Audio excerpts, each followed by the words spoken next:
Hello friends, I was passing by on my bike and I saw some edible plants off the side of the road, and I would never harvest off the side of the road. That's one of our harvesting no-nos, because who knows what's been on that plant or what it has sucked up off of the roadway. But I did want to show you these guys so that you can learn to identify them. This one is called chickweed, and I like to eat it in a salad.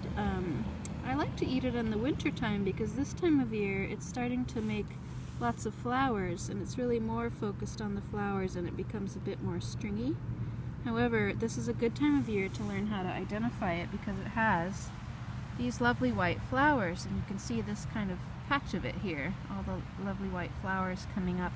And you'll also notice, this is a good one to show it on, the leaves coming out opposite of each other off of the stem, and then there's this kind of bare area, and then another set of leaves coming off opposite the stem. In winter it won't be growing nearly as tall as this. It'll look more like this one, and it will have even a whole clump of these quite close to the ground. But this is great because you can see just before it flowers, and then also when it's flowering what it looks like. Another one I just found is this one, which I call sticky plant, or cleavers. You can see the little hairy things sticking off of it, and that will stick to your clothing, which is very fun. It also has a square stem. You can see the leaves coming off of the stem in a circle. I think that's called whorled leaves. It also has white flowers, but not till a little bit later in the season.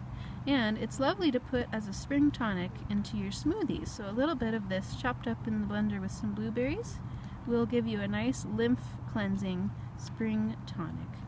Alright friends, have fun with these plants. As always, kids, make sure you have an adult with you who knows the plants so that you're not eating something that's dangerous to your body. And have fun getting to know these plants. Make a drawing of them. Smell them. Crush up a little bit and see what it looks like, what it feels like. That's the best way to get to know the plant and see if it has anything to teach you. Bye guys, have a great time this spring.